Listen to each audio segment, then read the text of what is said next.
your music while you're We were going to switch outfits, but it just wasn't enough time. I was going to be wearing what he was wearing, and then I thought about the logistics of that, and you probably wouldn't have a shirt when it was done. Yeah. So, you said you were dancing? Yeah. The music. Yeah, when you call it. Oh, okay. Got it. All right. Cool, man. So, well, guys, it's nice to see you, really. See you. Nice to hear your voice, man. Yeah. Ditto. So there's been a lot that's happened in everyone's life. I've got Ben there, the pirate. Ben, I love your pirate gear. Now, you say you wear that every Wednesday. Is that part of your Wednesday get-up or Tuesday? What day is it? It's Wednesday. It's Wednesday. It is Wednesday? No, it's Wednesday. Bring a pirate outfit. Wednesday's the first. Yep. Just how it happens. And Ben, how old are you, and what do you do for your living? I'm 29 years old, and I am a financial advisor and stockbroker, as serious as that sounds. You're a real pirate, then. You're a real capitalist pirate. Something like that. You're a perfect in the insanity of. I'm always riding the wave, This crazy cultural Marxist stuff that's going on right now. We can have a lot to talk about on that because there's a huge rise in this kind of communist revolution rhetoric and movement happening in the U.S. and you would be identified as one of the people that there's no place for you here. Anyway, I love it, man. I as we talked before, I've traded some stocks and I'm really into it and enjoy it, but I'm just playing with little tiny amounts to kind of have the real consequences of money, because I found that using the fake money games and what they call paper trading, it was so unrealistic. I couldn't learn really while I was doing it, whereas as I put like $1,000 in and could trade small amounts, I could really see the consequence of what I was doing. But all right, so Andrew, what are you up to these days? What are you doing for work, and what's up with the helmet, man? Okay, so I'm a professional trapeze artist for work these days. Yeah. The helmet is just to keep my brain intact. I don't want it to grow any further than it is, even though I'm super intelligent. He's really good at it. Is it something that trapeze artists find, is this pretty customary for your field that you get a big head over time, or? Yeah, I would assume so. Yeah. I mean, who knows? No, but on the real, so I'm a professional photographer and videographer. I specialize in real estate and commercial photography. And trapeze artist on the side. Yeah. When he's not hired in. That's Tuesday for him. Yeah. No, that's great. I was gonna start playing off of the idea that there was this whole subculture of trapeze artists that have like different, motorcycle helmets that they suggest using and stuff. But yeah, I'm not enough to do that, to be honest. So I know it doesn't look like that. Yeah. It looks like you could lift a 100-pound man with just one hand, one finger actually. Finger. Well, there's. Recently, we were just talking before we restarted this that Andy, you were saying that with your photography, you've been doing a lot of real estate, and that's going really well for you, keeping you busy, and which is good because from my experience, if you don't have a lot of that, you remember what I was telling you. I'm like, dude, for the time that you're going to spend, it's so little money, but it's volume, right? That's where the idea is that if you have enough volume of it, it could really pay off. Yeah, I mean, it's actually the opposite of kind of like the work smarter versus work harder kind of thing. It actually is working harder. But you don't have to deal with anybody. There's no people that you have to work with other than the realtors. And sometimes they just leave the lockbox code for me or whatever, and I go in, I do the work, and I leave. I mean, sometimes I deal with nobody, sometimes I deal with the realtor. I mean, it's great. And then on the video side of things, that varies. I mean, I've done a lot of projects recently. And actually, when I do like family sessions and things like that for photography, I'm actually including a small video from that session, just to kind of give somebody a little bit extra. Awesome, man. Well, I've been doing, I still do a lot of video and web marketing work and stuff recently.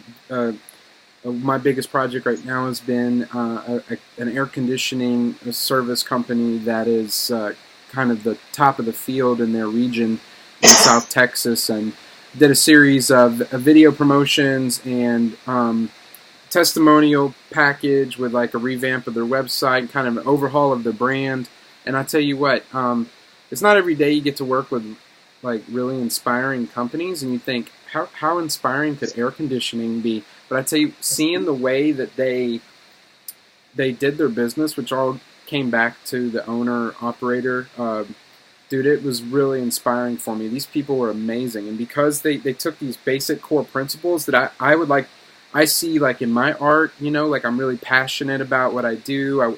I want to create something that matters. I want to give more value. I want people to feel like even if they don't end up being my client, like that I was able to give them something of value and stuff. And they apply that, but they have way more discipline than me. But they apply it across the board in an area of air conditioning. And so it was really interesting to see that, and to work with great people has been really, really fun. And it's been a huge project. And thankfully, like, they've loved what I'm doing, and so it keeps kind of expanding. And now I'm cutting a few TV ads for them right now. Nice. So, have you ever read the book Energy Bus by any chance? Energy Bus? Yeah. Mm-mm. So it's quite the inspiring book, and it talks about something similar to what you're talking about with the AC unit. This guy works for a light bulb company, and how exciting can you be making light bulbs? And he quite literally had the epiphany about really what a light bulb did. A light bulb wasn't just a thing that showed light. It was something that, a wife leaves on for her husband when he gets home late. It's the night light that Dad read to his children at night. It was the light that student that was once a child is now reading and studying and going to college, and it's the lights that light the sidewalk as they get married. I mean, and that's the commercial, and that same implementation is like Duracell. It's not the battery, it's the moment. This is what I'm creating. When you think of that from a business aspect, this is why my product matters. This is why what I do does make a difference in the world. As simple as AC or a light bulb. As crazy as that sounds, imagine, what it'd be like not having light on when you get home. I was going to say, the light bulb is that's one that, it's something that just shows how we take it for granted. I think in most of these fields, like that we're talking about, you do take it for granted. Like you take it for granted being comfortable, not sweating your ass off in the middle of summer in your house, being able to sleep, because you're not, you're comfortable. And then, light, dude, how awesome. I could see how, if you have that perspective shift, you're able to be passionate about it because you realize you're literally bringing light, you're making life happen for for without light bulbs, we'd be, there'd be a lot of burnt down drunk people. There'd be a lot of burnt down homes from drunk people trying to get up for another 6-pack. They'd be carrying their candle and stuff, dropping it on the carpet. So praise God for light bulbs. Yeah, that's really interesting. So, but one of the things that really stood out to me, and it's cool how, we can just flow through this conversation and let it take us wherever we want it to go. But when it came right down to it, I was helping their business, like most small companies. They didn't really understand what mattered most about who they were to their customers. They thought that what mattered most, it was kind of tacky now to look back at it, and I can't blame them, but their tagline was, when your AC's on the brink, call the guys in pink. And it was just kind of this catchy thing, the idea they wear pink and they got this, but I'm like, that's not communicating anything of what your actual value is, So I went in and worked for a long time to really hear the heart, the what they do, why it matters, and value proposition. Yeah, to be able to develop what is their unique promise of value. And when it really culminated in a moment where the owner tells to me in his slightly broken English how when he would get done putting together he's taken this holistic view. AC isn't just your unit; it's this whole holistic image, very much like life. And he looked at the ventilation, looked at the size, looked at the ductwork, and all this, and he's got it all figured out. He installs the new system. He tunes the system. It all has to be tuned right too, which most people don't even know. I'd never even heard about anything like that. And then he turns it on. He says, "I'm in there late at night. Nobody's in the business," and I would just sit back and admire my work. And he said how quiet the system was, which is what you wanted, to where you didn't even hear it, how good it run, and he would just admire it. He admired his work, and it gave him this incredible sense of accomplishment and contribution, because in his mind, he was contributing to the quality of life of people. And it's true, it really was. And I was like, wow, man, that says so much that you care. He's so intentional. So, even in something as, I think we talk about purpose in life, and we know it's important that humans, that we should be contributing. We have this sense that there's something about us that has potential. We even talk about it with other people. Hey, that person has potential. And we know that happiness is not just a matter of feeling good. It's like being tied to having some kind of contribution in the world. But how many young people are given this vision that make it so few people would actually be able to attain, because they don't think of their purpose could be exercising, their service while they're brokering deals like in your work, or working on AC, or being in a light bulb company, or doing real estate photography. You know what I'm saying? Yeah. I want to know, what's the tagline now? What's the value prop? I'm curious. It is let me tell you the exact one. Let me see if I can remember it without looking it up. It's your AC and home comfort done right the first time. Something like that. Very, very close to that. Basically, your AC done right the first time is really what it come down to. And that basically was because the main distinguishing factor between them and everybody else in the field is that majority of people that are getting work and service done, and I'm interested to see more and more how this relates to the rest of life, but people aren't aware, they're not educated about how HVAC systems work, heating, ventilation, and air conditioning. We don't have a clue. All we think is when there's a problem, okay, check the AC unit, probably need to change the unit or something like that. But it turns out it's this much more complex system. So most people would come in and pay cheap prices to get their AC fixed, and yet they never even had their problem addressed. In fact, most of the contractors wouldn't even know what the problem was, because they're just technicians that know how to fix an AC unit, when that's only one portion of the problem. So that's so much relates to what I do. Even as a financial advisor, people say, well, what's really the difference? And I had to discern my value proposition, because every stock broker can do stocks, bonds, mutual funds, but what differentiates you is the holistic perspective. I can pay off your debt, but that doesn't fix the problem that you're sad, or that you're depressed, or that you don't see your kids on the weekends. Like, that doesn't fix it. I can fix your credit all you want. You're going to end up there again in 12 months. That's not the problem. So, just, spending habits and budgets, and it's the extra mile, which I always say is the loneliest mile, but it's also one of the most rewarding miles too. I love hearing you talk about this stuff while you look like a pirate. This is just great.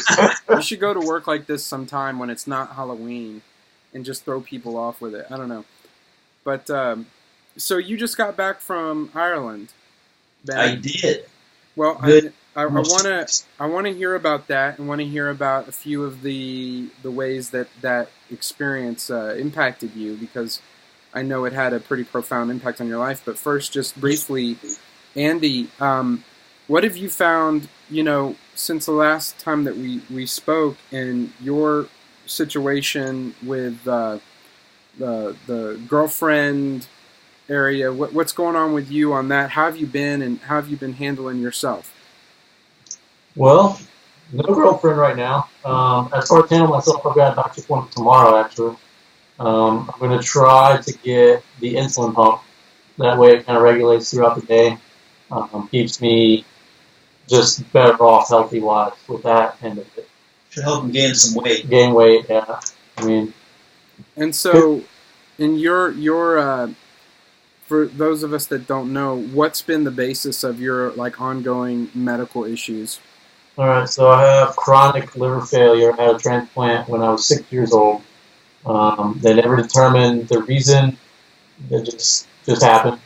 I always thought it was hereditary, but when I actually did locate my biological mother, there was nothing in family history on any of that, and she didn't drink or do any drugs while she had me. So I would assume it could have been just a bad reaction to airborne disease or something. I don't know. Now, when you were 6 years old, I mean, because this is wild for people to realize that, people don't know that, like we talked about the field that you work in and what you do and all that, but at 6 years old, how close were you to actually losing your life? Probably within a week.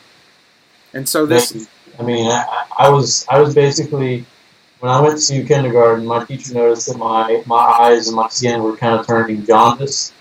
And basically from that point, we went to the doctor, and then everything just went downhill from there. I got sick within a week, and I was on my deathbed, pretty much the whole time. I was only on the transplant list for less than a week, and I got called out. They flew me on a private carrier jet kind of thing, and then I went to Pittsburgh, PA, to get the transplant. At the time, it wasn't fully experimental, but it was very early stages of liver transplantation.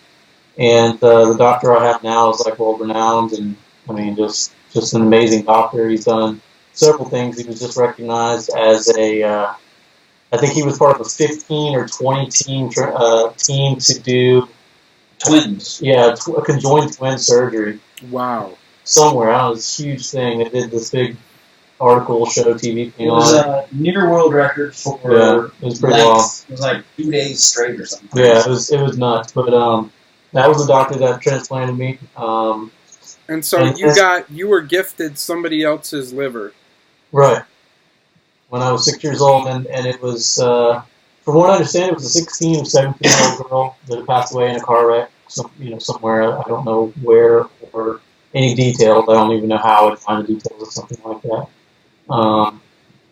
But yeah, I mean, it was pretty tragic. It was a hard life, man. I was in the hospital probably 5 or 6 months. I went through rejection periods left and right, and then they gave me a medication that was experimental at the time. Wait. When you say you went through rejection periods, clarify what you mean. So basically what it means is when you get the transplant, your body has to accept it, and you do require medicines and all that stuff and whatever, but basically what had happened was when I initially got it, my body rejected it, so that keeps you in the hospital longer because they have to figure out what medicine's going to work, what's not going to work, things like that. So it's not just a matter of putting the new organ in, it's the fact that your body, at the beginning, your body was rejecting it as a liver for you, which means if that happens, it's going to be over.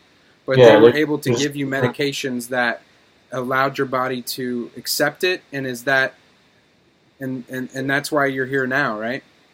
Yeah. So the drug is actually when it was introduced to me, it was called FK506. It was approved by the FDA in 1994, and I was on it in 1990. So I was one of the first kind of experimental patients on that drug. It's the drug that saved my life. I've been on it for a long time.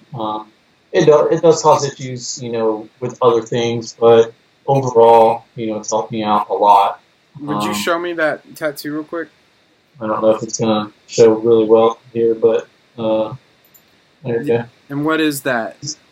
That's actually the chemical formula and makeup of the drug that saved my life. So, and then, what's the date of the surgery? I don't know if you can see it. But, Mm-hmm. And so each year, you don't just celebrate your normal birthday, right? You celebrate when you got this? yes, so my family decided pretty much from the beginning that it's kind of like a second birthday for me. And I was spoiled as a kid. I did. I'm not gonna lie, and my dad will straight tell you, hey, I spoiled the hell out of you because we went through so much, and I've never taken it for granted though. That's the big thing about it. But we have a celebration now. Now that I'm older, it's more like dinner, something like that. But as far as having that celebration, yeah, it's a big deal. It's July 17th, so it is coming up again. Like I said, surgery in '89, so it's been quite a long time now. Wow, man, that's wild. And But it does, and I know you were talking about my profession and stuff. It does make it harder to be out and do what I love to do because I'm out in the elements, and I know that a lot of people say just suck it up and be out there and do what you got to do, whatever. But it is a lot harder for me, based on the fact that I'm a diabetic and the fact that I have liver failure. Like there's a lot of stuff that goes on that makes it very difficult for me to get out there and do what somebody else may consider easy. I'd have to work twice as hard to do that, which I do, but sometimes it just pretty much kills me at the end of the day. How is this experience that you've gone through? I mean, you're one of a very small number of people that exist on planet Earth that have actually survived and gone through something like you have. Would you say it's had an impact on your outlook towards life and other people and maybe in ways that a lot of people don't think about? So, and I always tell people this, I feel like I grew up very early in life. I was never that guy that judged anybody from pretty much after any of that happened. And I'm not saying I judged people before because I was only 6 years old. But it made me realize that everybody has something going on in their life, whether it's visible or whether it's not. You all have scars. Everybody has scars in this world. And I've never been that person that says, oh, well, you look a certain way and that's not right or that's funny looking or whatever. You know what I mean? I embrace it and I feel that, and I'll go up on a tangent for a second. I watch YouTube videos of people that are disabled, or let's say there's a guy, I can't remember his name, but he's deaf and he has a dog and he does this YouTube stuff. And he's embraced his disability to the fact that he's a comedian. And I think that's awesome because if you can get past that, then maybe everybody else can too. And that's what I think that I've done at an early age because I grew up.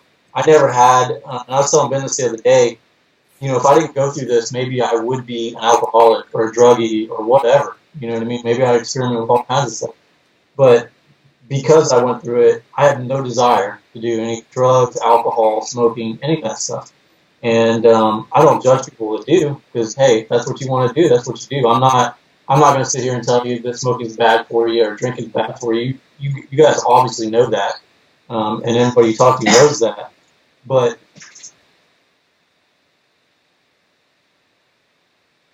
maybe I would be like that. Maybe I wouldn't be here today because I'd be, doing something stupid. Yeah, but, so it's kind of reoriented your perspective on, even how you might deal with risks in life. And it's like, for you, after what you've been through, the benefits of smoking or doing drugs are far outweighed by the gift of life that you have, right? Right, except I eat terrible, and I also drink just terrible sodas. But that's just me being a bad diabetic and a bad, whatever. But I'm trying to get past that. It's hard. A lot of people think that. You got to be honest, though, dude, and I got to give you credit for being honest about that. That's the if you can't be honest about that, then there's no hope, Yeah, no, I mean, I am. And the thing is people talk about alcohol being the number one killer and all that. Sugar is probably the worst drug out there. I wholeheartedly agree that sugar is a very bad drug and it's very addictive.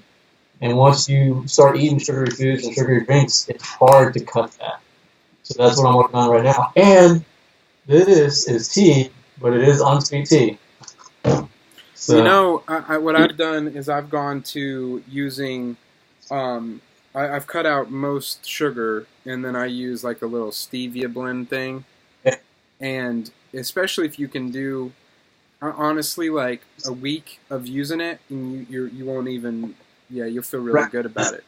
Yeah, and that's what I'm trying to get. Like, I know tomorrow when I go for my appointment, like the doctor's gonna look at me and be like, "You need to stop doing some stupid stuff." But the fact that I'm going is a big step, and other than that, I don't really know. But I think when you have a near-death experience at a young age or even at an older age, you sorry, spit it out. you you do wake up 100 years older. Yeah. Something you may not know, Matt, is oddly enough, I had a very similar thing. Only mine wasn't my liver. Mine was actually something else. At a young age, they thought I had leukemia, and I had a 5% chance of living at about the age about 7 years old. And actually, on my birthday, they put me in on the 8th, and they woke me up on the 9th, and that was about at the time I was in the terminally ill ward, and it was one of those you don't really understand when you're that young, and it definitely gives you gravity because I was the only one with hair in my head in the room, and when you realize what everyone else was going through, it makes you wake up. And I had my own personal experience like Andy's. I had my spleen removed. At the time, I was one of the newer things, a splenectomy, so a common cold can kill me, but it definitely made you appreciate life a lot more.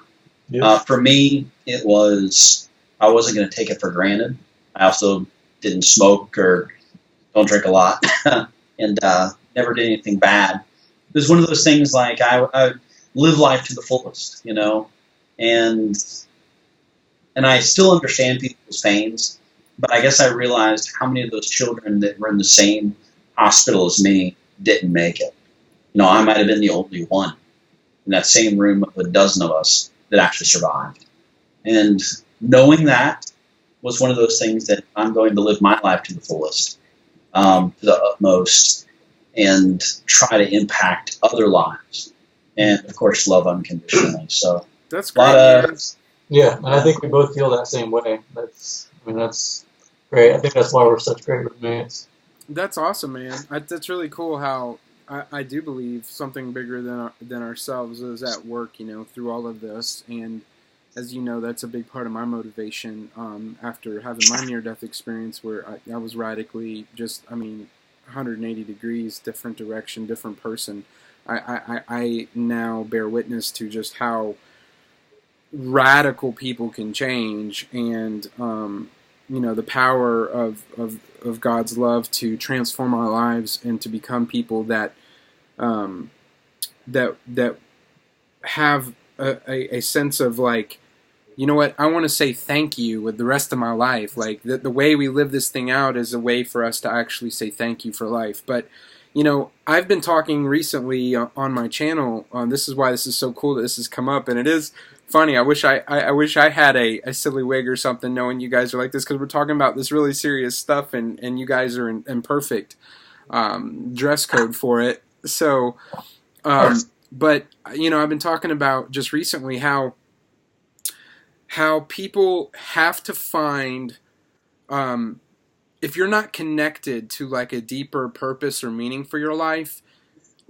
you find that when life happens and everything gets flipped upside down, because it is gonna happen. It always does.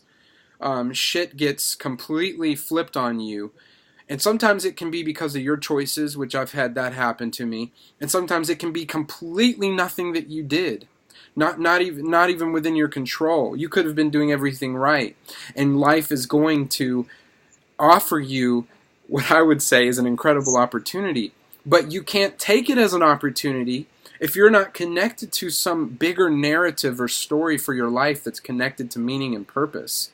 And I know so many people who have, been conditioned to think that well, we've thrown out religion as this kind of archaic, childish uh, superstition, without realizing like what the substance and the content of these traditions are really about, which are not, mental ascensions to saying, well, I believe there's a guy in the sky who's looking out, blah blah blah. It's like, no, these are things, humanity has wrestled thousands and thousands of years with, coming to grips with how do we actually live out in the world? How do we actually behave? Not just, it's one thing if I were to say to you, why are you, like, let's say you jumped on a motorcycle right now, Andy, and you're like, hey, I gotta go, and I say, dude, why are you leaving? And you go to tell me, well, because my synapse in my brain has indicated to my body to move by pulling the throttle while I reposition my body on this machine. You're like, no, that's not what I'm asking, right? And so I think a lot of us have gotten confused, or deeply confused, because we live in a society that has taught us to, to have this kind of pride in our understanding of reality. When reality flips upside down on you, you find that none of that shit matters, because what matters right now is your suffering, your pain, how things didn't turn out like you expected, your disappointment, your regret, your failure. How do we deal with that? Because that's what buries people way too early, and even if they're alive. And so I love what you guys are sharing, and I'd love for you now, Ben, to talk to me a little bit about your trip. So, I'm actually going to go get my diary, because I wrote about this exact topic. How convenient. If you give me one moment, I'm going to actually grab it. Read it in the whole, as is, while I was in Ireland. And while he does that... get you down. Yeah, for sure. Yeah, I can't wait to tell you about, some of the, man, I've had some crazy flips, bro, since the last time I saw you. Some people tried to steal my car, and they weren't able to. They ruined the starter, but they got off with a bunch of my equipment. They stole all of my work. They took my hard drives that had both my original files, my backup files. I had to redo all this work. I lost, like, all of this personal stuff I've been working on, man, including the documentary, the Lionfish documentary, that I'd gotten to a point I was really proud about. It was planning on my trip coming down for this massive, this big, I can't remember what it's called, but this big event they were having in Pensacola for the Lionfish. And I put together a little trailer and got a website up, and anyway, all that's gone, dude. And I don't have a backup, because it was one of the rare times that I was moving my equipment and everything to the studio. And anyway, it was gone. And then around that same time, I got hit with major relationship. It looked like everything was going to end in the relationship that I had been struggling in this relationship for, probably a year and a half. You know about some of that.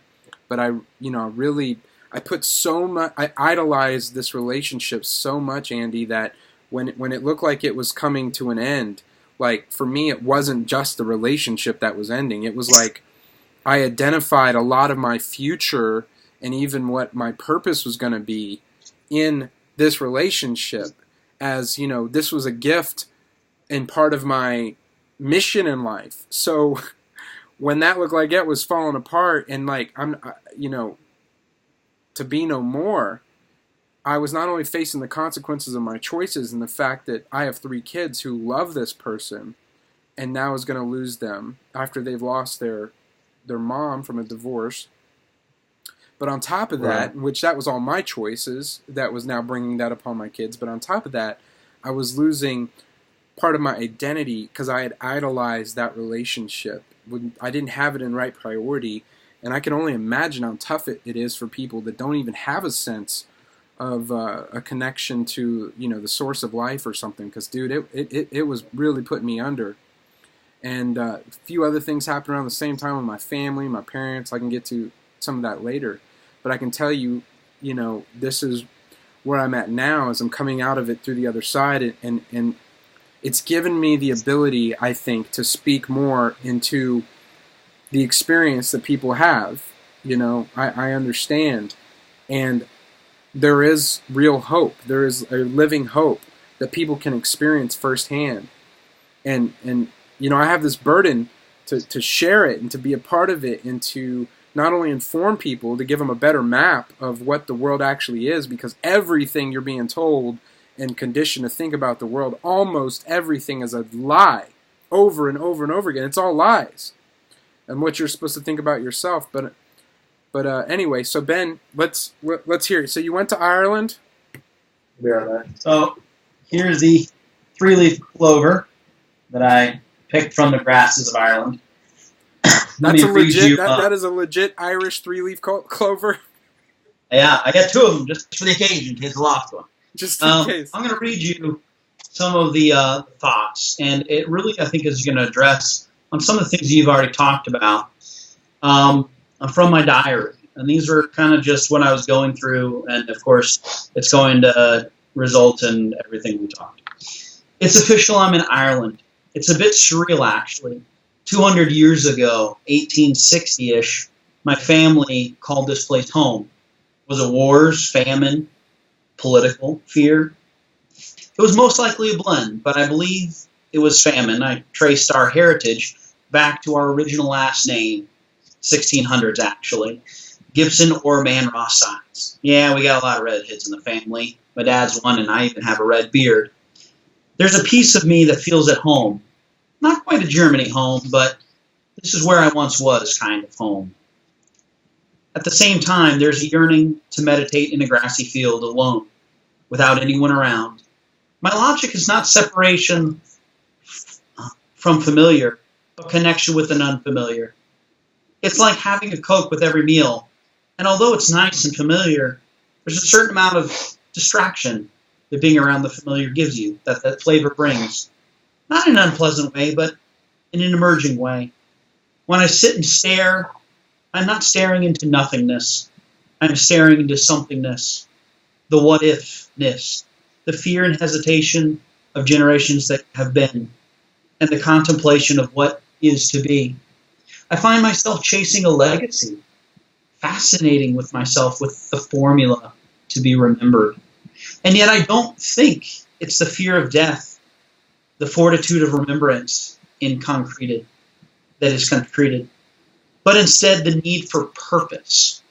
The work that I have been ordained to do is in fact the servitude of mankind, and it's in likeness God. If one is not willing to labor in the field, how may he reap a crop? If one is not willing to do it to be shot at, why does he so long to be a hero? I believe immortality is the goal for most individuals. And while artificial, except through Christ, its embodiment is purely mental. If death is to cease being, if I am remembered mentally, I will not cease. But furthermore, I am reminded of the crypts of Paris, and now the ruins of these ancient castles that I've looked upon.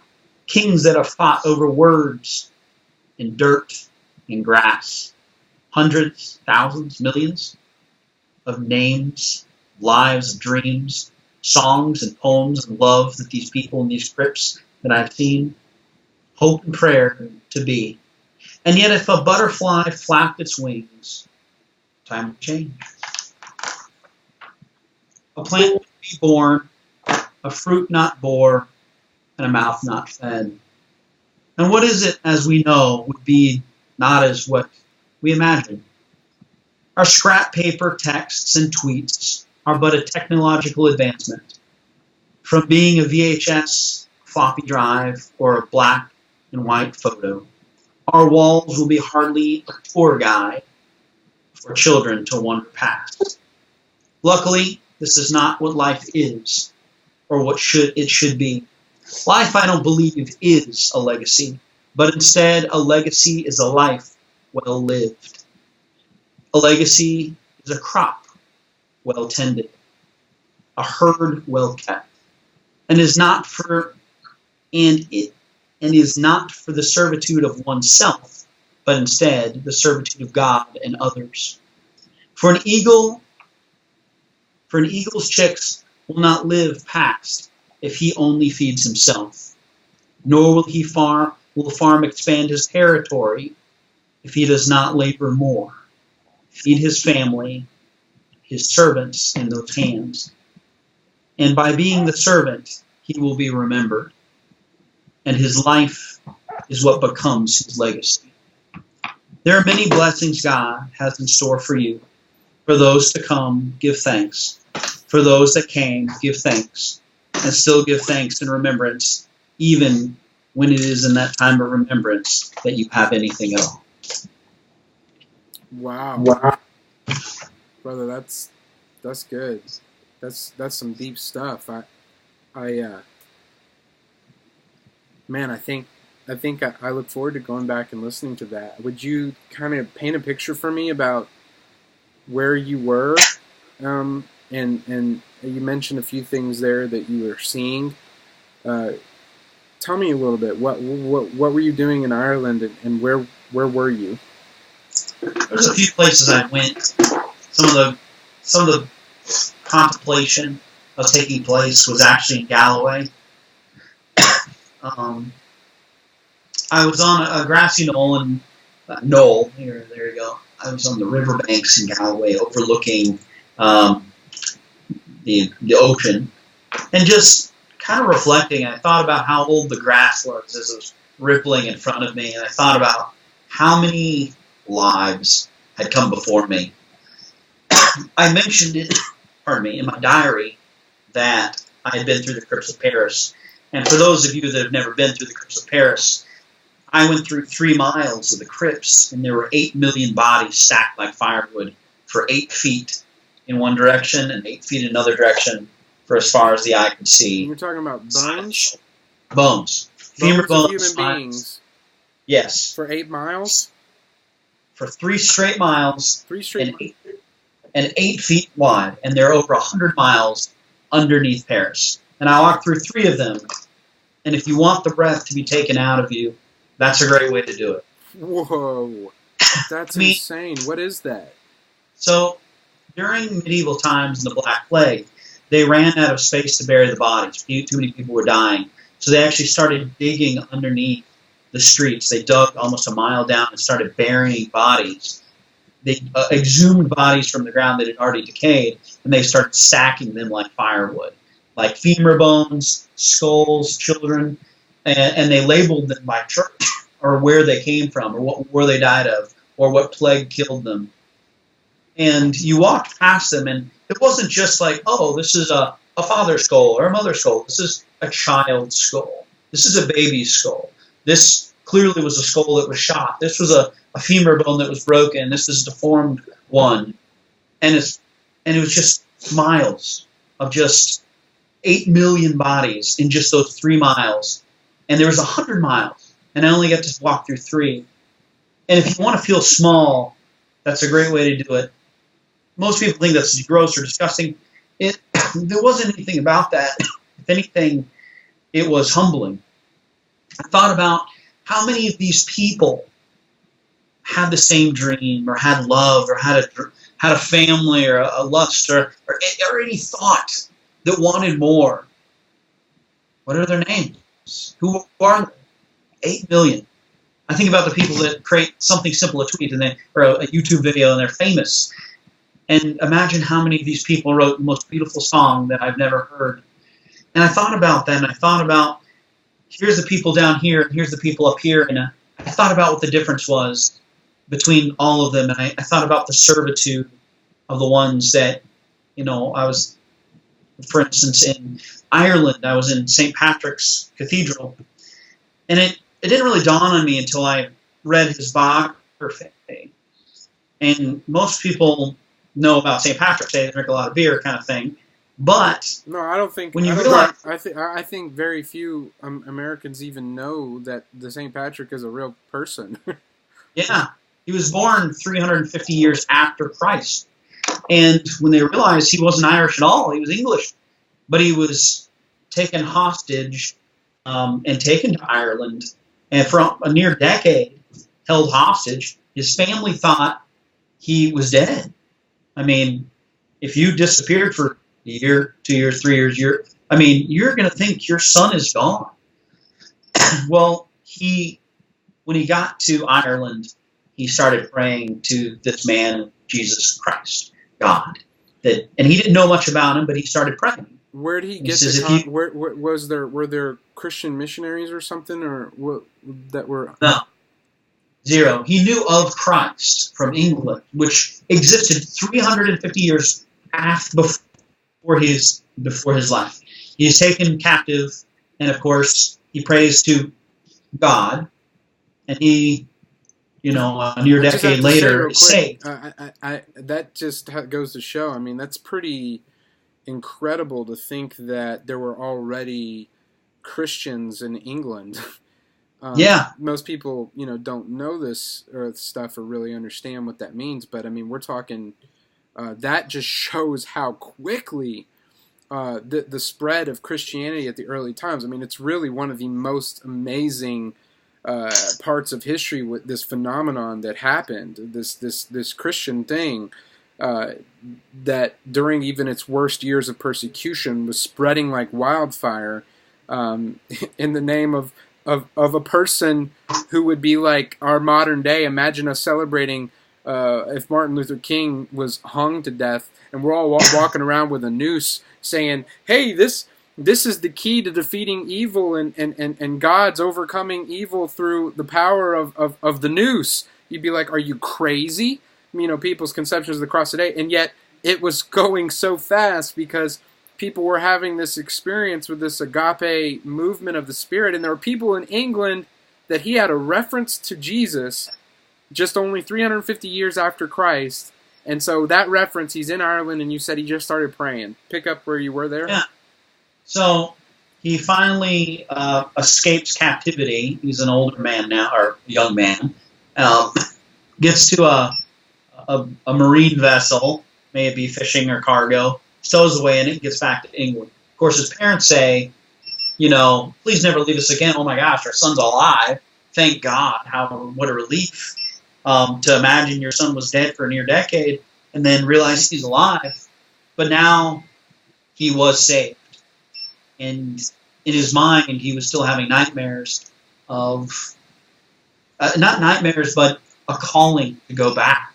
To go back to his captor. Yeah, to Ireland. Here he is, having just escaped the people that enslaved him, that took him away from his family and held him a slave. Now, what kind of slave are we talking about? So, to my understanding, it was more slave labor. Yeah, so, like an indentured servant. He did labor for... there was a master or something that he served.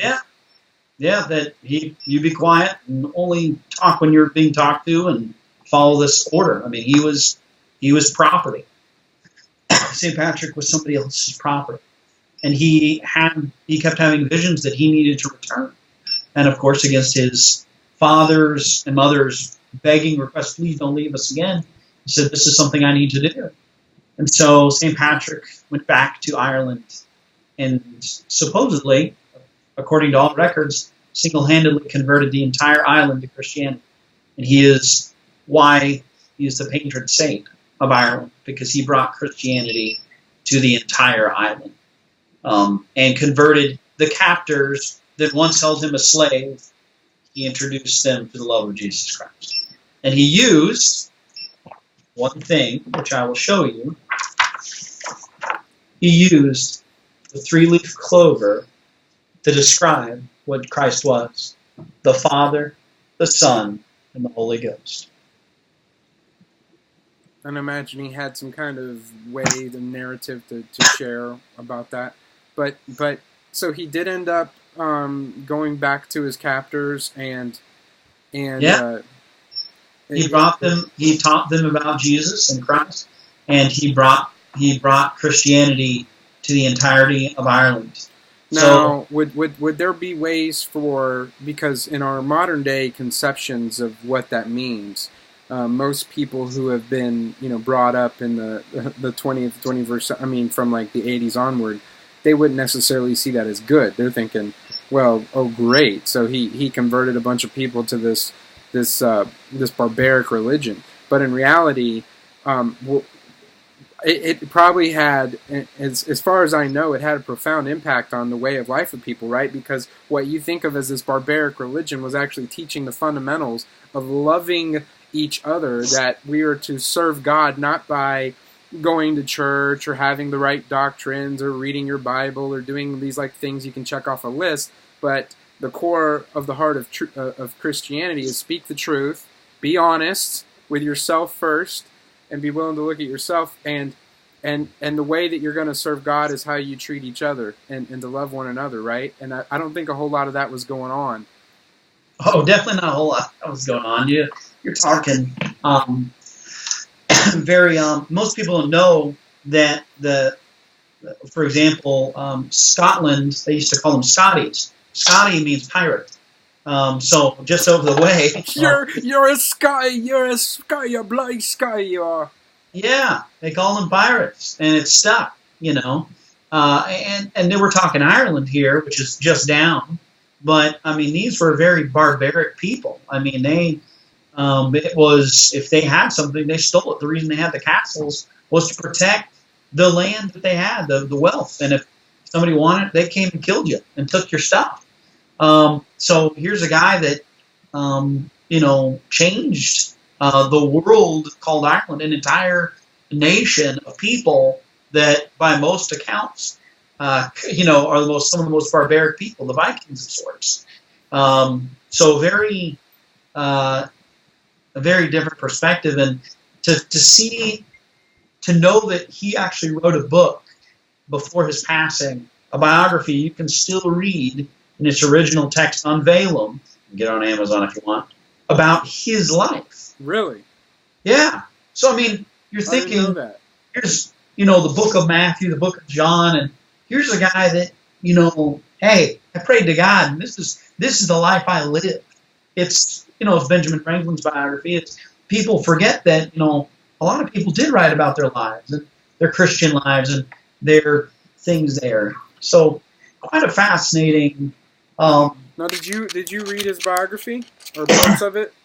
I read the excerpts of it. I mean, there was. I didn't read it in totality, but I saw glimpses of it when I was there. You can see quite a bit in St. Patrick's Cathedral. Quite a bit of history, actually. Johnathan Swift, who most people don't realize what he did for health. Most people put mentally handicapped or mentally ill on display as to make money off of. Here's a demented guy, put him in a cage and sell tickets to it. Johnathan Swift, which most people know by Gulliver's Travels, was a huge philanthropist who left quite a bit of money and was a deacon and was a dean of the church at St. Patrick's Cathedral years later, and changed the entire political spectrum of Ireland and the way that they worked with England. So here's this famous writer that is almost immortalized, but it wasn't through serving himself. It was by literally giving away all of his wealth to help others, to help people that didn't have. What was the part about the handicapped and all that, changing the perspective on that? So Johnathan Swift was a writer, and he wrote very similar, most people say, a Dr. Seuss of sorts, where he has political undertones. That's what Gulliver's Travels is. It actually was talking about how the differences between the English and the Irish culture.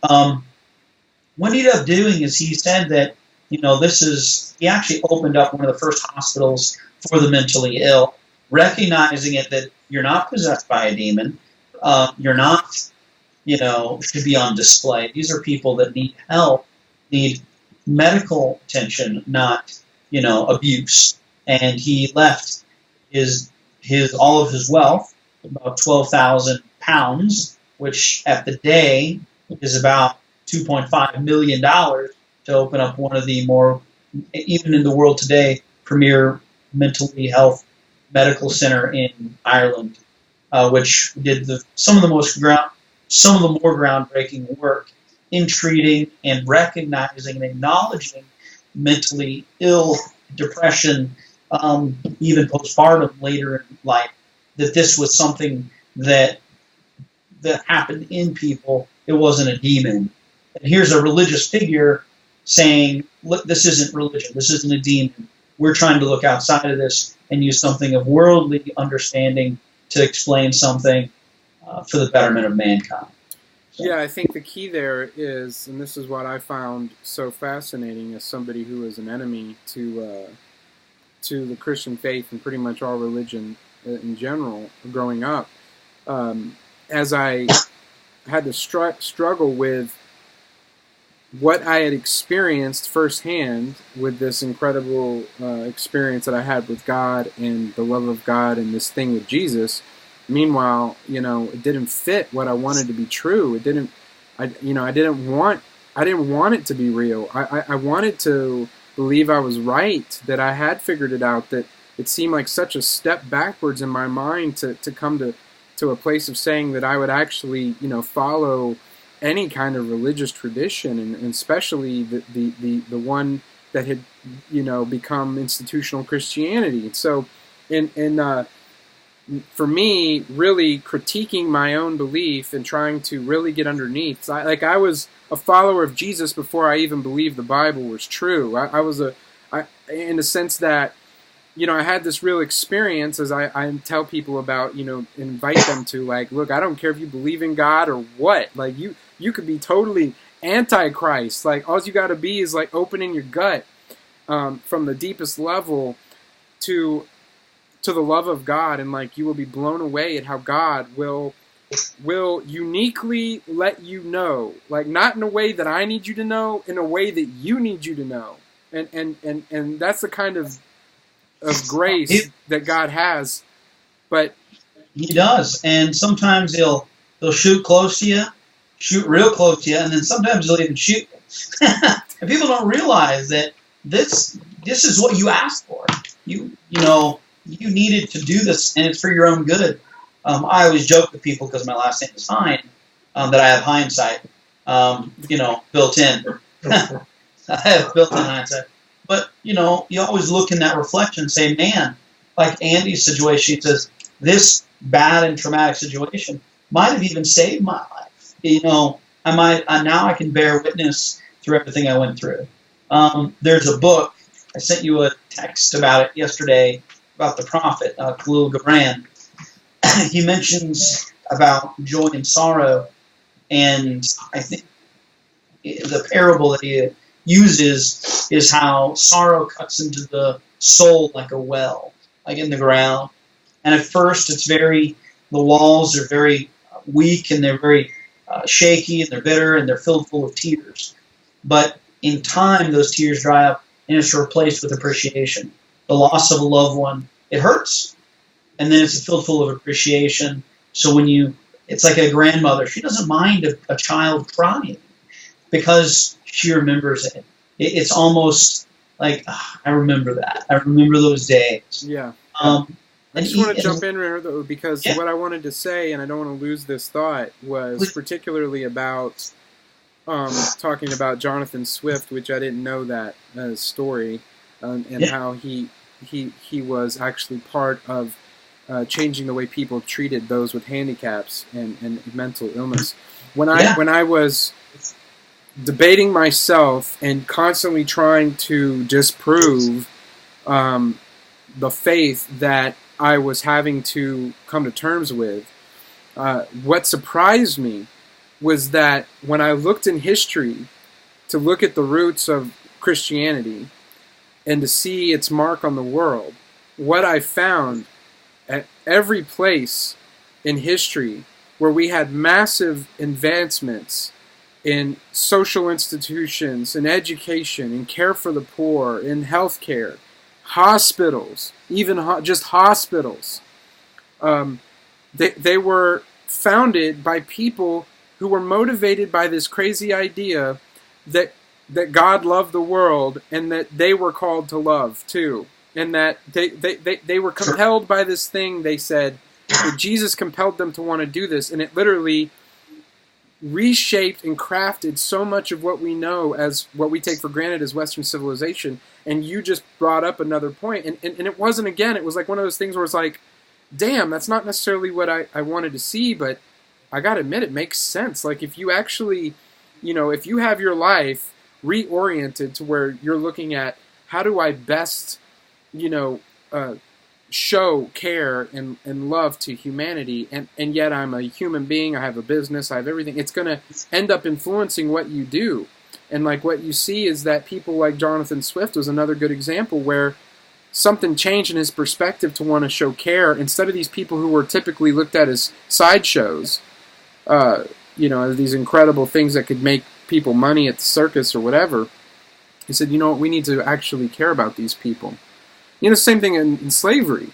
People don't realize that not only, of course, the American transatlantic slave trade, not even close to the biggest slave trade that existed in the world, but it existed everywhere, all cultures, and that the cultures where it stopped existing were the ones who said, based on their Christian ethic, that it was immoral.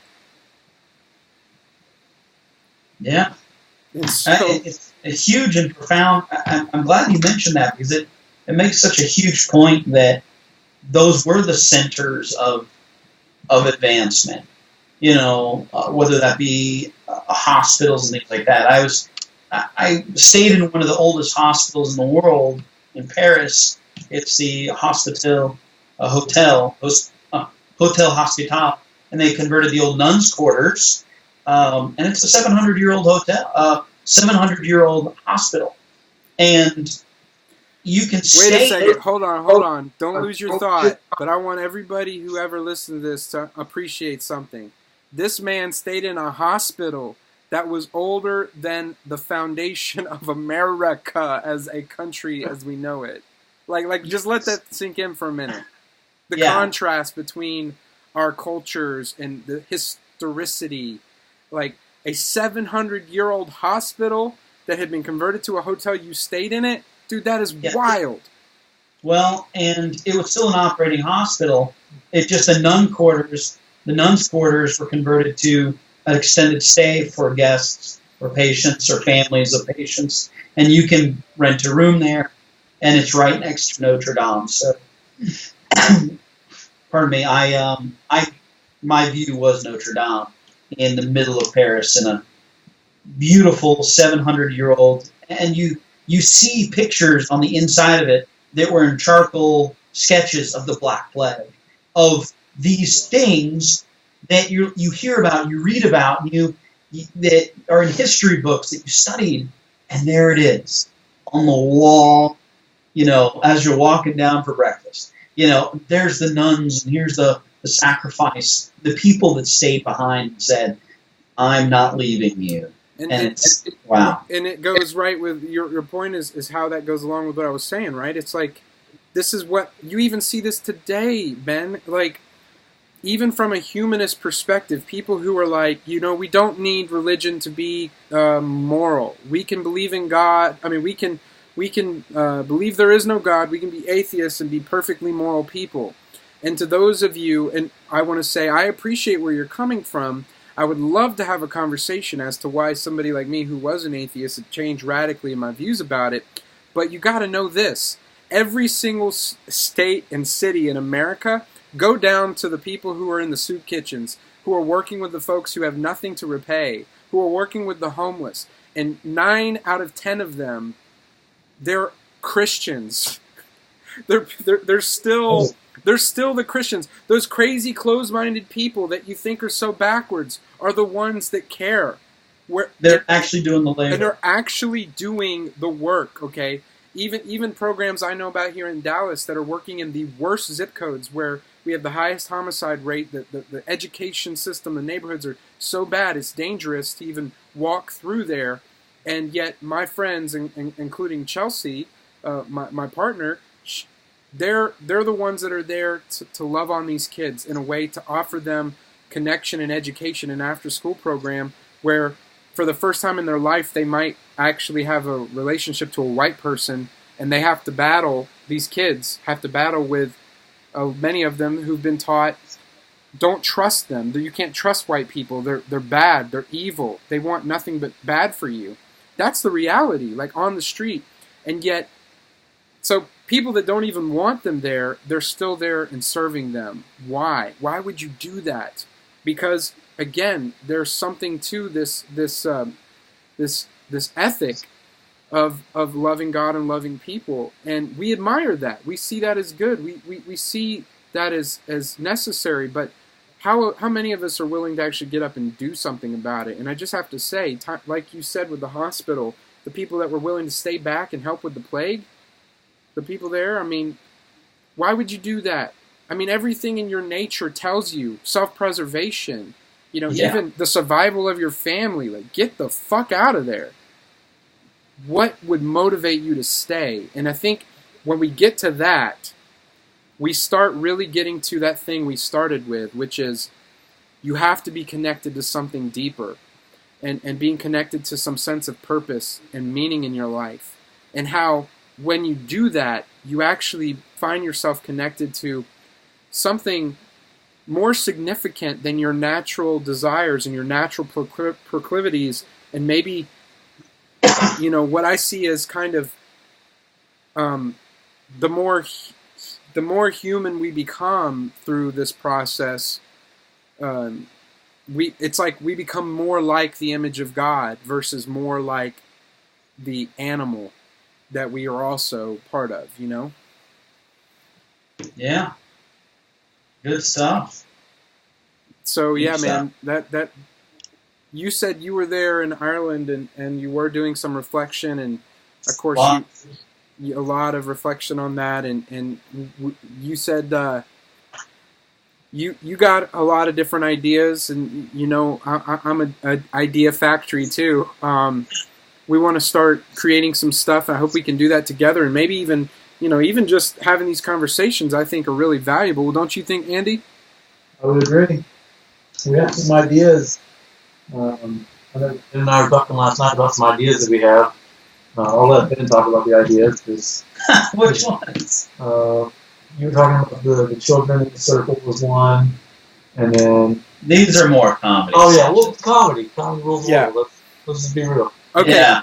Well, let's do this. So what I'm going to do is I'm going to, in just 2 minutes here, I'll end this recording, but we'll stay on to talk about those ideas. Last thing I'll just throw out there is, do you think, I have a lot of topics I'd like to talk about, things that are going on in the world right now. I hope we can follow up this conversation to talk about them. Everything from this crazy false left versus right political paradigm that's constantly playing on people's emotions and minds to divide us, to the false war on terror, to, of course, the new happenings with the Trump fans and the Antifa. I don't know if you know anything about what's been going on with these crazy Antifa protests that are beating people up and saying, we shouldn't have free speech. To think that that's happening in America while they're walking around with hammer and sickle flags, I'm like, guys, you have no idea what you're getting into and what you're asking for, and yet we now have this, this cultural phenomenon that really needs to be fought against because people are ignorant. As I was conditioned and brainwashed. By the time I was 20. I thought I had all my own ideas, not knowing how I'd been groomed through my education and through pop culture to believe things like we shouldn't have the right to bear arms, that, probably a lot of the rights we don't really need, the Constitution's archaic and old, probably should just get rid of it. Hey, you know what? It's kind of sexy to be socialist. A lot of these concepts that have real consequences.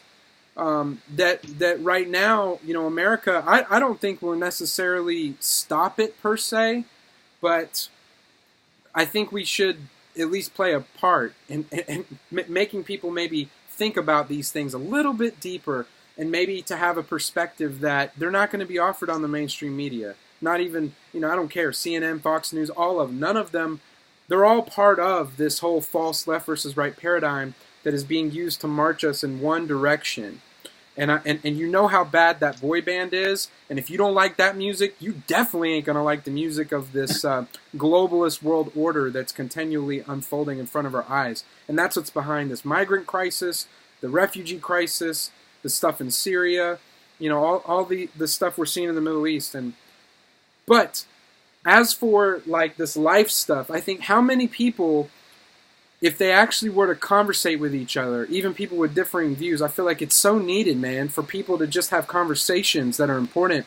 And there's more and more need for it. So this is one reason why I value, Andy, us just getting on here to talk and chat. So before we close it down, what do you guys think about that with regards to is there value to us just having these conversations, even if we don't have it all figured out? Oh, of course. Yeah, there's always value in this discussion. Obviously, the big picture is to try to get that discussion out further, to get more people involved. It's not always easy, but nothing that's worth it really is. So. Damn, well said. Yeah. That's well said, Andy. I think we'll end on that for right now. Yes, it's not going to be easy, but nothing worth it really is, and that is so true. So I'm going to put this video up. Andy, you guys hold tight, but dude, it was great to see you in that helmet. And yeah. And you guys keep the Pirates coming back every Wednesday, right? Every Wednesday. Okay, man. We'll talk soon. But do you want me to include your link to you'll provide me any links or anything if you guys want to see Andy's work? That'd be great. I'll include that afterwards. Thanks for the convo, guys. Yeah. Thank you, man.